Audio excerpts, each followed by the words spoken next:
now to this schema we switched. Okay, so there's a shift of three CNOT operations involved for having this kind of rearrangement. I also want to thank the organizers, although I've been an organizer myself. The others have done so much work, you know, on the logarithmic scale was a slight difference. That's all. But having a good time. That's okay. I would like to use the next 40 minutes to give basically an overview of what has been done recently in our labs with respect to multi-photon entanglement and how we use this kind of entanglement for performing quantum computations and quantum simulations. And what you see here basically is already some kind of idea what we like to do. We like to simulate some kind of all the nature, like aromaticity and benzene is indicated here, but I will come to that later. As you can guess from the talk, photonic systems are the systems that we like to deal with. Photons are a very nice developed system because you can encode quantum information by using, for example, path diffuser freedom or polarization. We most often choose polarization. Series defined as, for example, the horizontal polarization, orthogonal polarization. The vertical one is a one state, and we can nicely trace superpositions of those two states by taking, for example, the blob sphere, which is the Poincare sphere for photons, and you can change the polarization by using off-the-shelf elements like these phase retarders, half-wave plates, quarter-wave plates, with very high precision, up to 10⁻⁶, 10⁻⁸. You can really do by hand easily. You can also split the polarization. You can use this polarization-dependent beam splitters. The series state goes one path, the orthogonal polarization, the one state goes the other path. It's a very nice system in that sense. And since the early days, since people figured out how you can actually generate entanglement between photons, it was a huge area of applications accessible to photons, and still the case. So since the early days, when now 10, 15 years ago, down conversion was the main material to generate photon pairs that entangle with polarization degrees of freedom. It was most often used for addressing fundamental questions. I guess all the first Bell tests, we've separated Alice and Bob and so on, we're done with down conversions, and many other fundamental tests. Of course, you can also use it with a quantum channel because you have entangled pairs, so you can take several down conversion sources. Then, for example, make some kind of linear operation here, you make a swapping, and you can extend it even the distance, and you have this quantum channel over some longer distance than you would normally think you can do by just having one crystal. Of course, there are also natural choice for metrology. You can take single photons, you make path entangled states that all go this side or the other side, and if you achieve such path entangled states, you can improve the resolution of such a mirror better than what lasers can do, so you can go beyond the shock noise limit and look at the Heisenberg limit. And of course, the thing I'm interested in is this computation sector that was shown now more than 10 years ago that the measurement itself can induce an effective nonlinearity. Basically, you can see the single photon screen, you have ancillar photons, you measure single photons, you process the computation via such a circuit. So the journey I have in mind is basically talking about some kind of engineering we've done to address scalability issues with down conversion sources. And then from the hardware section, we move to the software, which is more fun in my point of view. Talk about quantum networks, cloud computing, simulations, and then in the future what we're currently working on, trying to improve technology and software. Okay, so what's important for linear optical quantum computing? The crucial thing is to have deterministic or at least heralded photon sources. So the key point is that since the measurement is done, since measurement introduces the nonlinearity, we would like to know how many photons are involved. In other words, if you measure 5, if you have 10 photons, you measure 5, you basically process the other 5 photons, then you would like to know that the total number of photons involved.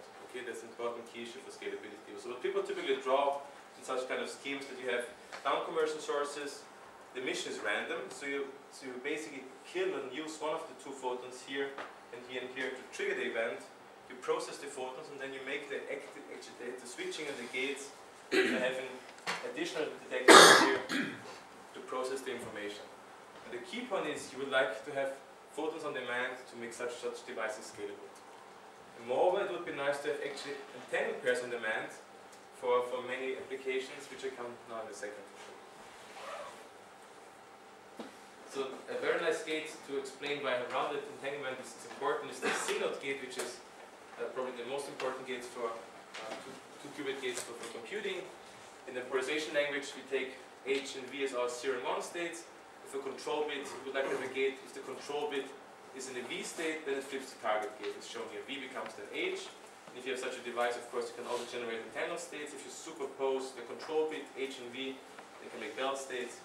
And of course, other around, if you send belt states in, you can generate different outputs where you can distinguish what kind of belt state has been used. Nicely, it was shown that you just need, let me try to make this work. You just need two gates, two PBS gates to make a scalable CNOT operation. And the idea is that you just take two gates, two beam splitters, you stand in photons here, and if you have additional photons, like ancillar photons, that you can measure afterwards, and if they're entangled like that, and you superimpose the inputs and the input here with such an ancillar pair, then you can actually basically make a CNOT operation by making a measurement here and there. And if you know that one photon is here, one photon is there, then you know they have done, these two guys have done the CNOT operations counted at these ports. What's the key feature? The key feature is you would like to have photon pairs on demand, or heralded, that if you measure one guy here and one guy here, that you know there were actually 4 photons involved, that the others 2 here can go out without being measured and destroyed for consecutive gate operations. So it was actually an open challenge for a couple of years to make such heralded entangled pairs, and we could use down conversion, which intrinsically is actually random, because pairs we never know where they come out. But we could use quantum interference to at least herald such emissions of photon pairs. And the idea is that we basically build a black box, and randomly we get a trigger of four signals, like four light bulbs that show up. But if they show up, then we know there's 2 more photons involved, and these are the highly entangled belt state. The idea was to use quantum interference to achieve that, and without going into too much details, because there's a computer science audience who doesn't care so much about the experimental stuff. Basically, we have the down conversion crystal pump very hard, so we get actually 3 pairs at the same time. The tricky part is to split. If beam splitters see that 2 pairs go here, other 2 pairs go there, but the point is if you measure 2 pairs, 2 photons here, 2 photons there, then we know the others 2 which are left are highly entangled in the belt state. The tricky part is to split here as good as possible, that only 4 photons are on these areas and the others 2 go dead. And this can be done probabilistically, but the trade-off is you lose your total number of counts. So what's the takeaway message? The takeaway message is, yes, it works, but with a very low count rate. But the best we could achieve is we could prepare bell pairs of pretty high fidelity, 84. They could also violate CHSH inequality. That's the fingerprint always they have to do to confirm people, to show people that it's actually entangled. And here we could achieve different probabilities. So the highest probability was almost 80% certainty that we know there's a pair sitting, although it's not measured. The trade-off is, of course, the count rate. So we have to increase the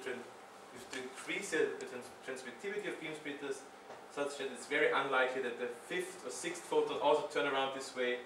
So the total numbers are very low, but the price is for that they have very high certainty that the photon pairs there. And that's just important for scalability. Okay, that's enough hardware, so now comes the fun part. It's basically quantum software. And the third thing is like something like Ellen already mentioned, and other people, the concept of blind computing, cloud computing, and so on. So for me, cloud computing was at the beginning something like that, where basically the superposition of cloud and sun and so on allows you to explain what's going to happen. But actually there's more fundamental questions below cloud computing. And the thing is that there was a question that goes back to 1978. So now you see the difference how experimentalists like myself explain blind computation, cloud computing, and how the computer scientists basically describe these methods. And you see like the faces like, what is he saying? But the interesting part from me as an applicant, you know, who just doesn't care so much about the details, is like there was an open question about safety, okay? And the safety was asked actually by Rebus 1978, so the year when I was born, asking, can we actually keep data encrypted all the time? Can we achieve that encrypted data is sent to a computer, processed and sent back, everything is totally safe, which is not the case these days, because when you have Gmail, cloud computing, Facebook itself definitely knows what kind of pictures you're having there, what kind of private messages you're writing. It's totally open. And the question was, can this be done? It seemed that this was a pretty tough question for mathematicians and computer scientists to find a solution to that, and I was impressed that it took 30 years to find answers. There were 2 answers that came up independently.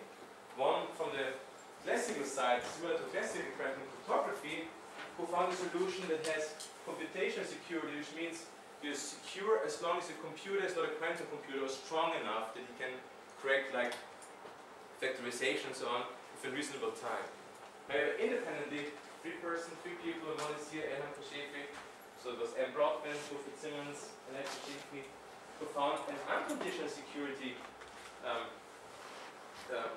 model for this kind of encrypted data based on this one-way cluster state model, which basically was very interesting for us to say, well, it's interesting per se, and since we are in this cluster state business, we're very interested to do that.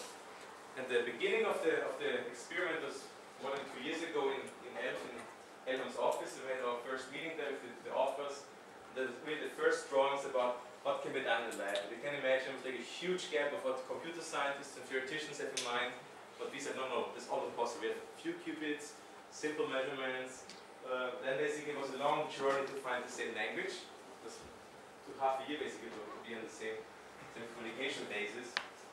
And then during the course of the experiment, many interesting insights come up, but I will mention this later. So what they have shown is that you can actually make a marriage of quantum cryptography ideas and computation. If you put both together within this framework of measurement-based computation, then you can achieve that a client actually needs no computational power. It just needs the capability to prepare qubits with arbitrary phases. But he sends those qubits as input to the computer, who has the power. The power means he's capable of entangling, making all those hardcore operations which are so hard to do in the laboratories. So the computer basically gets the qubits, makes the cluster state, makes the measurements, gets the result, and sends the answer back. So in short, he's totally blind. He doesn't know the input, he doesn't know the processing, he doesn't know the output.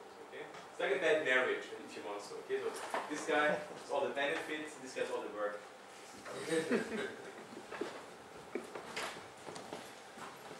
So, in a nutshell, now, basically, again, explanatory language, what people like us like to explain how security works. The idea is very nice because the cluster states allow you to separate what's classical and what's quantum in the computation. So, as you all know, the computation is defined with 2 parameters, basically. One is the shape of the cluster. So, you make this highly tangent cluster state. You measure like along one line, it's one-dimensional, and you implement effectively this kind of rotations. So, of course, the shape is one parameter. One-dimensional, one qubit operation, 2-dimensional, you see 2 equal states, and you process the qubits along such a circuit.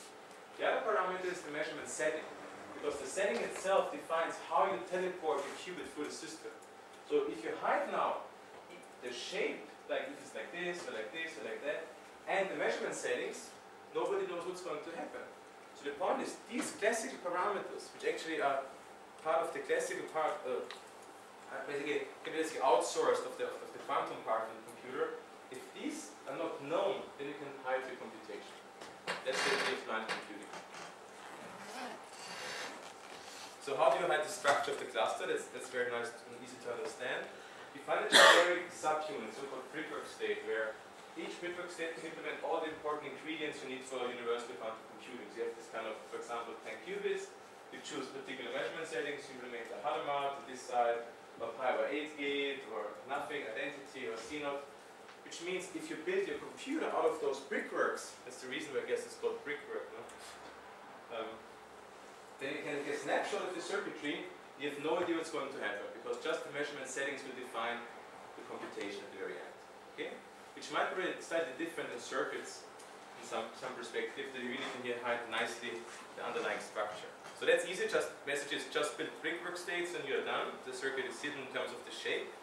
So now you have to hide the setting of the measurement, which is done by the computer. There's a little tricky part.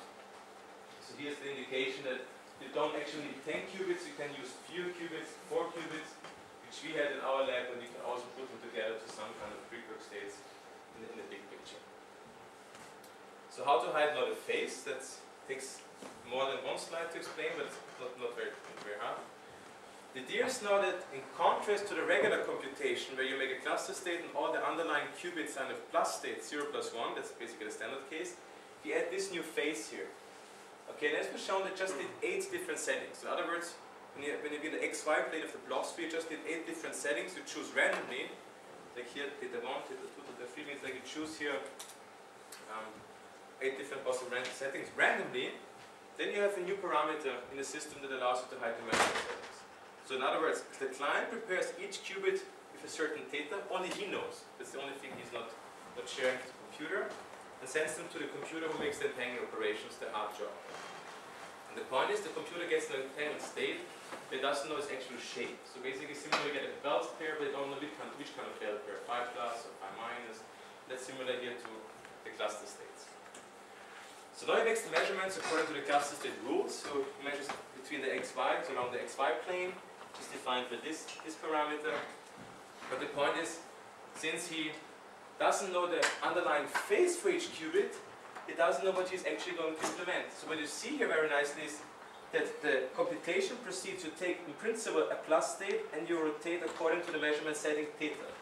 But here we have this new parameter, okay? So actually, since he doesn't know the underlying qubit phase, he doesn't know what kind of actual rotation he's going to implement. Voila, he doesn't know what kind of identity or CNOT he's doing. That's the point. So the protocol looks like just as before.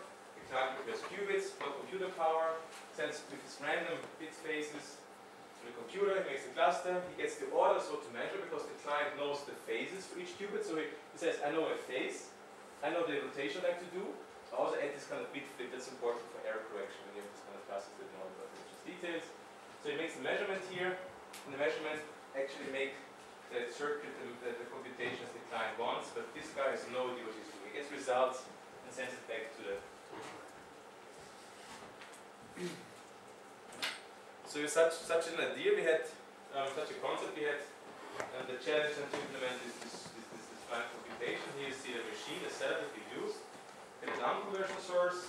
The laser goes through twice, forwards and backwards. We get pairs in both directions. Here's the client side where we could choose thetas here on 1, 2, 3, 4 photons, which are not in the cluster state yet. They were sent to the server. We were just like a few centimeters away, but that was the setup experiment. So here basically the beam splitters that make the cluster state, and here the measurements done by the computer process, basically processing the computation. Of course, you can think that's just the setup in the laboratory, but there's no difference if you think of the global network, because it would be the same. You have photons traveling, no, not the mirrors, but the glass fibers, whatever you have in mind, all over the place. And then you have something like this that you can imagine, like here's the client, send something to whatever, from Rome to Vienna, with the computer, we get answers, don't know, have no idea what it means. Further school is asking us to do, and then we can send stuff back here to Rome. But the nice thing here was that such a small 4-qubit computer, we could already implement a variety of different operations. We could really achieve in a blind fashion universal single qubit gates, non-trivial 2-qubit gates, entangling gates, could implement Deutsch algorithm, Rober's algorithm, and even make some little testing of the quantum services, cheating if his results are consistent with quantum mechanics, or slight probing, if he's cheating or not in that direction. As you can see, we had a bunch of measurements, so we basically were taking data for months. We have many settings, we got tons of measurement results, and we measured many hours. That's a real pure measurement time to get all those density matrices and characterizations, and we really measured our setup basically to depth to get results. So here, we like this story because it seems like there are two possible applications in the future. One is the obvious one. You have security that you can achieve for computing, because in the future there might be only a few computers available, and you would like to achieve that the client can keep this information secret, so the computer has no idea what's going to happen. And it seems that even in the future, computers are very hard to build. So there might be only a few available at high facility laboratories, governments, universities, and so on. It might be an interesting technique. And the other thing is that you can also probe nature. You can see that this is a way to make computer blind or nature blind. You ask questions about complexity classes, about quantumness. This is really the result. You can hopefully can prove that the computer gives you quantum power really due to quantumness, not by some other smart classical algorithm, but I come to that later. But the thing that we learned through the experiment, and actually I think half about it is our theoretician friends, we learned because of the experiment that the protocol is much more stable than we thought in the beginning. So what I mean by that, it means that if we have crappy results, the validities are not perfect, we have noise in the setup, the security is still established. Okay? So what you lose is the right results. The computation might be wrong, but by no means does the computer get any information about the thing you're trying to do. And that's a strong state. Okay? So it means that real security is the strongest umbrella, and anything else just means wrong results. The other thing is that's surprising fast, it's less demanding. So we didn't need to make all the 4 qubits fine. It was sufficient to just take 2 of them and randomly prepare the phases, because some computations, according to Clifford groups and whatever this kind of rules, actually is sufficient to make the computer blind. So in the big picture, it means you have a reduction overhead and basically preparation cost to achieve total security by choosing smartly what kind of qubits you really make apply this random phase. So these are 2 important messages which we have to thank some referee reports to actually address this one as well. But also in our discussions figure out, yes, real-life conditions in the laboratory actually provide insight into theory and the applicability of theories. And some side stuff, so this amount of measurements took some kind of investigation to how to analyze data and record, and now there's some spin-off now happening to characterize the stuff more properly.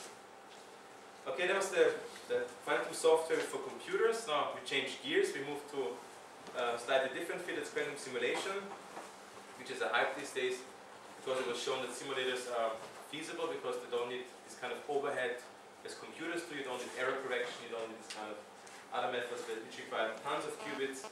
You can really have a few numbers and they already outperform classical counterparts. The idea is here stolen from a cartoon from Seth Lloyd, who shows the idea of a quantum simulator. That means the laboratory have access to a small quantum system. They have access to the parameters, so you can prepare your initial input state by some local operations or non-local operations to get a target state which basically mimics some complicated quantum system where you have no access to. The idea goes back to Richard Feynman, who was shown in the 80s that of course it's very hard to simulate a quantum system because of the Hilbert space and the superposition principles. We need an exponential number of equations to describe the situation of the system. Then he suggested to take a quantum system itself to reduce the cost of equations to mimic such quantum systems. And this idea was rephrased then by Seth Lloyd basically like 14 years later, who put this idea into the language of qubits and gates, and he could show that the number of qubits and gate operations just scales polynomially with the size of the quantum system, which is the speed and the benefit you get for quantum simulators. So this in mind, we like to simulate small systems. What are small systems? Chemistry. Okay? Because physicists always have this kind of infinite Heisenberg interactions and so on in mind, and here we could think of something smaller. For example, when I take the simplest molecule, it's hydrogen, you have 2 electrons to make a bond, the singlet bond. Then of course they have to obey Fermi's rule. So the spins have to be different, the minus sign in here. We look at the quantum correlations, which are the hard things to calculate in a classic computer because you have to use approximations like density function theory, Hartree-Fock. If you do it like a correct way, like full CI, it's like takes crazy amount of memory and some vectors and so on to get results. And here we mimicked this kind of idea of quantum correlations of electrons to the polarization correlations of photons. You see the tangled photon pairs that we get here from those cross sections have the same spin up, spin down, basically HV minus VH. You see that very similar. This we had in mind to actually get an access to those chemical bonds for chemistry. So the thing that's interesting when you go for the simulation of these pairs, there are basically 2 leagues. When you talk to physicists, they say, well, valence bond states. That's the way to think. Valence bonds means there's the highest occupied bonds, and there are 2 systems out there. Either the case when they're localized and they're pinned down, so they don't top. They're like sitting on lattices and they're really not moving. Or you have the opposite case, that they're flexible, they basically can resonate. You can hop around a delocalized, like a spin-liquid configuration. And that's interesting for the community because the transition from here, like localized to delocalized, suggested to be a mechanism for these superconducting ITCs.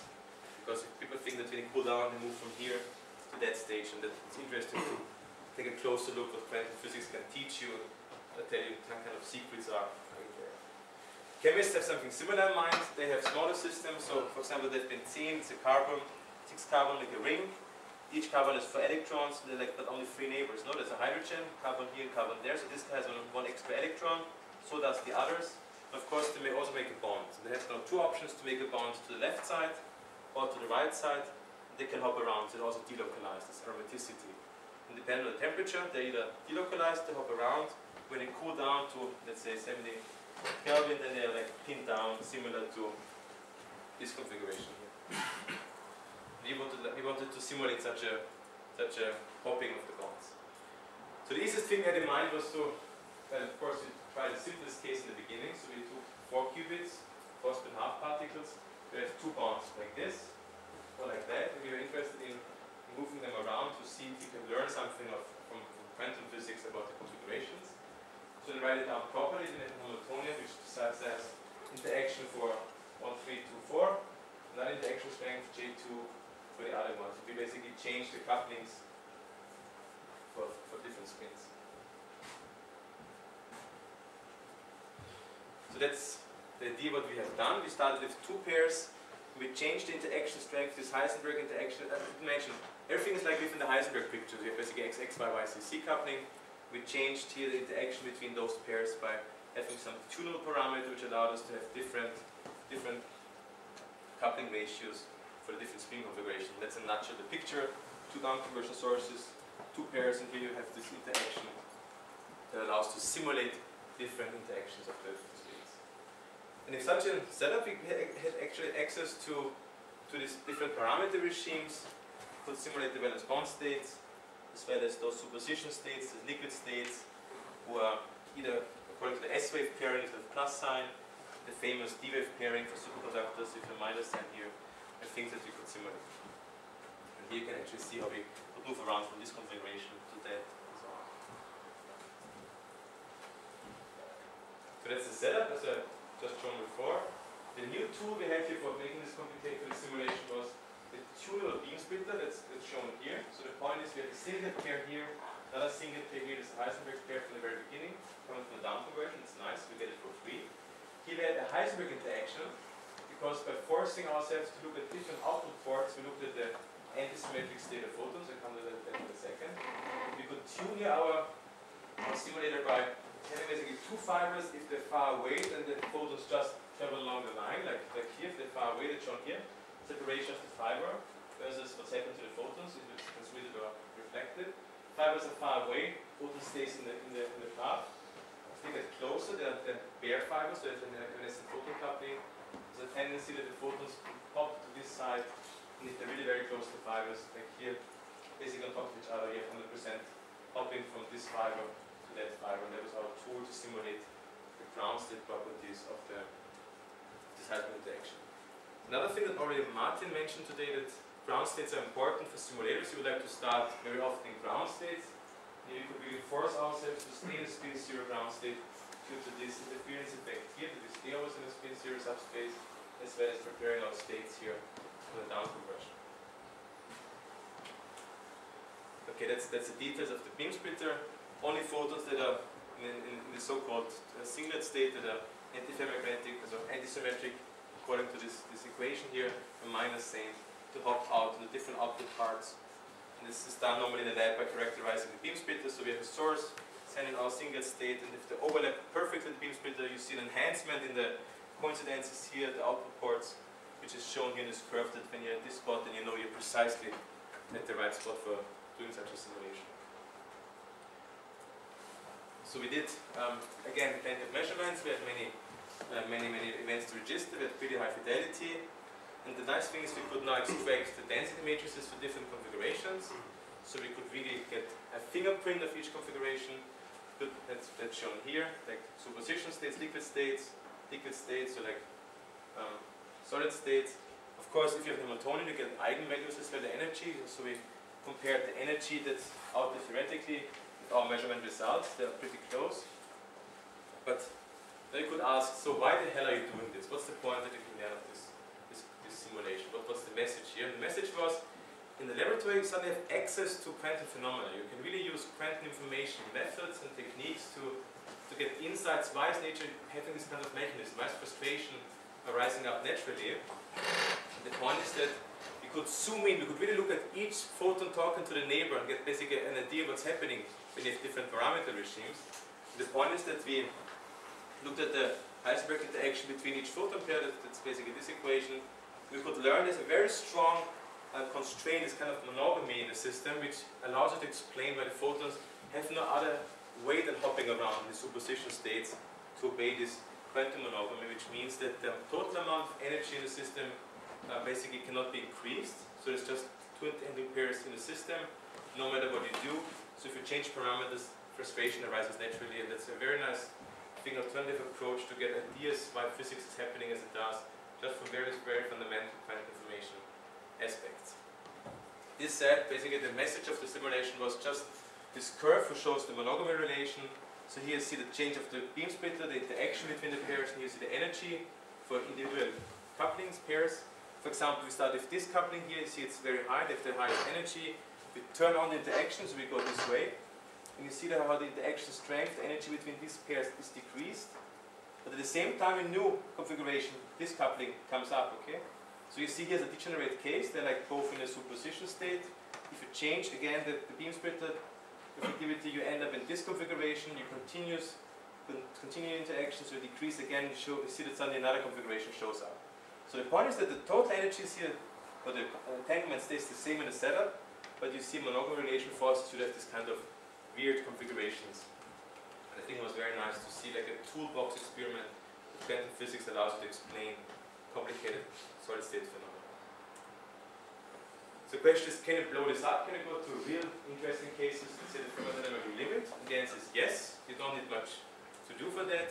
Just have to increase additional couplings like this, also between next nearest neighbors, which means some more beam splitters. If you add just one more pair, like a 6 qubit case, then you end up in 4 different ground state configurations. The point is they are actually already generic for the thermodynamic limit. So actually this one allows you to get insights about the ground state properties of much bigger systems, and as you can imagine we have something like that in mind pretty soon.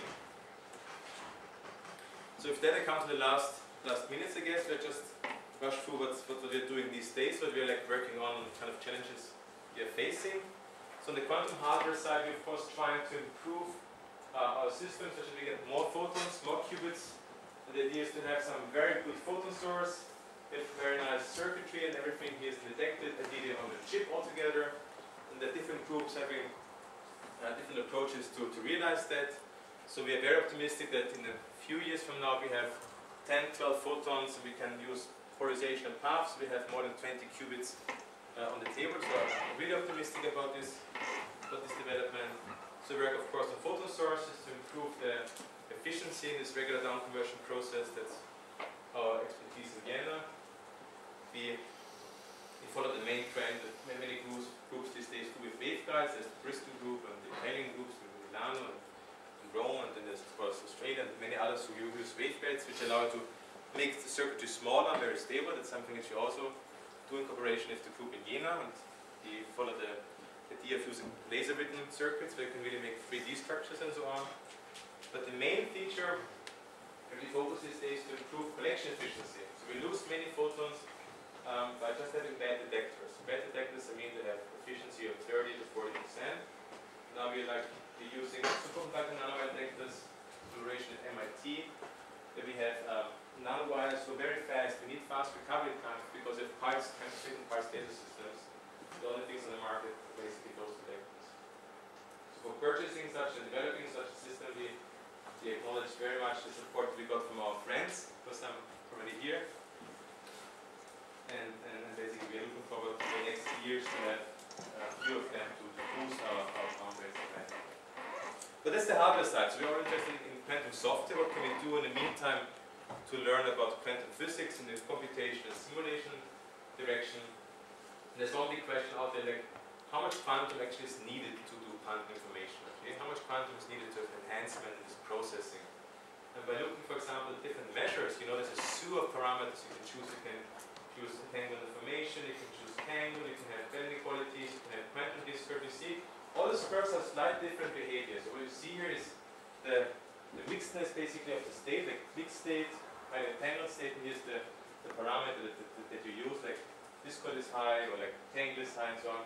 We wanted to know, can we actually get some ideas what kind of parameter fits better, or which one is less appropriate? And by doing this investigation, we learned from Justov's team that discord is actually a very highly discussed topic these days and has very interesting aspects.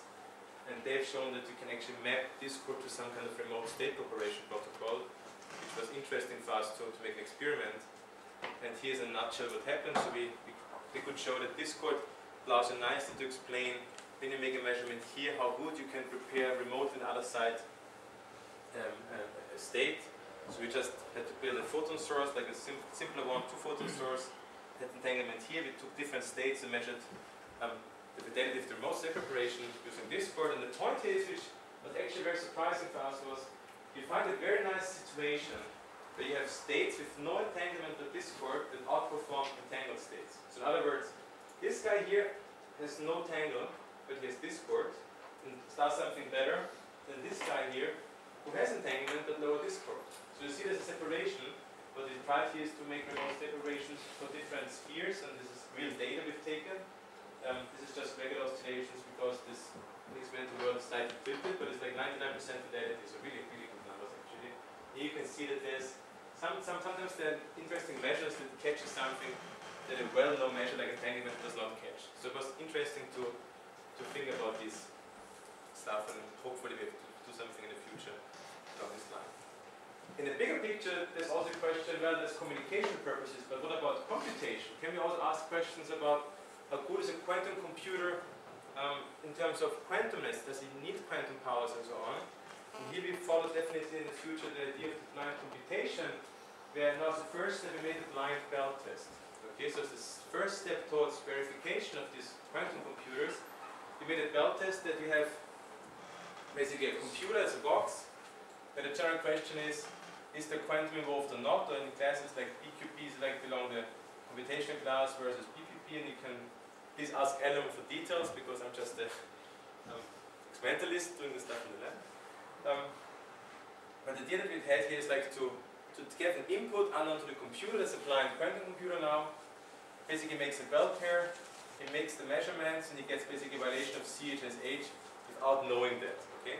That's our first attempt to probe quantum computers if we really, that we can be sure that there's quantum power involved in processing data, not some smart underlying classical algorithm. Can we have this in mind to take a closer look in the near future? So probing nature basically. We also have in mind to implement algorithms. That's more like along the circuit model. And here nicely you see how theoreticians basically make your life very hard. So suddenly ideas come how an algorithm can be implemented. So you have this kind of printouts, and you have this kind of tons of gates, and then you start discussions, Blackboard discussions. Actually, what's a feasible case to implement in a laboratory? Then you have boards, and you see circuits and CNOTs and blah blah. Then you see this kind of stuff, and the theoreticians say, well, you just need a few CNOTs like this, and then you say, well, yeah, we try, and then you see the few CNOTs on the board just correspond to half a lab. Okay, so we're now building a lab, basically half the room. First CNOT, as I've shown before, where we can actually feed forward our results. Second CNOT here with such a device, which A shows that in the future we would like to shrink everything on a chip just for the lab space. It's like a pretty painful thing to arrange such things. We would like to move to waveguides, and we hope with such a device that we have now in the lab we can address different algorithms. For example, we have something happening here, discussed with friends in Harvard and MIT about this self-taught algorithm, as well as our local friends, Frank Lestratis group, that we can actually implement some kind of cooling algorithm, this metropolis algorithm, to get ground states. Of course, we have discussions with our friends for simulations. I'm a chemist in background, so I like to simulate chemistry. That's something which is out there as well. And in the future, I'd like to combine gate operations and simple waveguide structures, such that we can simulate also other crazy particles, like particle physics. You know, you have basically here six qubits. You can think of having spin degrees and Flavor degrees of freedom. With changing parameters here, you can simulate protons, neutrons, or Dirac delta particles, and that's something which we would like to do in the laboratory as well, just to get an idea about quantum physics that might be inaccessible otherwise, to see the phenomena on the table. And the thing that we have just finished is like a XY Hamiltonian simulation where we had a setup like this. One CNOT was put into the source, another CNOT was here with such two CNOTs and local operations. We could mimic external fields, magnetic fields for some XY Hamiltonian. We could simulate the phase transition, which is just the teaser shown here, different eigenstates, 1, 2, 3, 4. You see the change in the phase transition here, the change magnetic field, which corresponds to a change of local parameters. So that's also nice to show that photons indeed allow you to get a nice, meaningful tool to simulate solid-state physics, particle physics, or chemistry. If that, I reach the last slide. We're also interested in addressing scalability. Scalability means you have to make deterministic gate operations, and here we use our Viennese strong environment with atom experts. There's on one side we have this cavity QED experiments in Arne Rauschenbeutel, where he has evanescent light fields, basically from a fiber where atoms sit.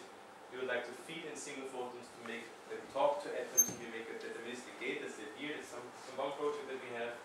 Second project with Michael Trubke, who's sitting in the third row, is to use new sources based on nitrogen vacancy centers for single photons and of course multi-photons. They're just very nice and can be coupled nicely into waveguides.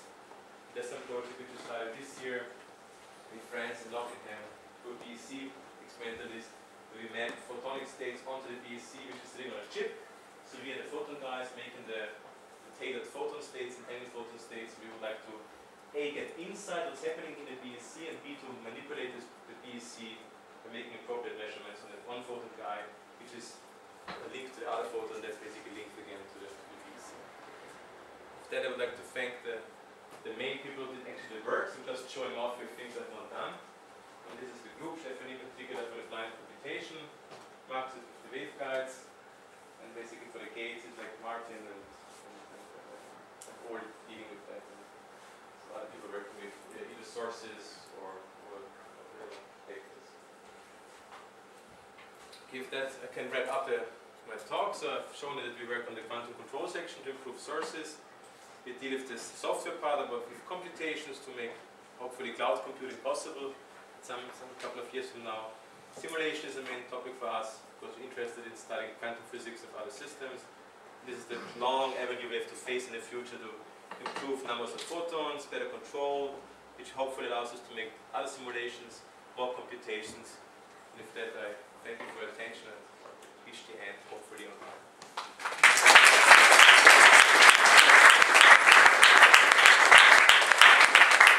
Questions?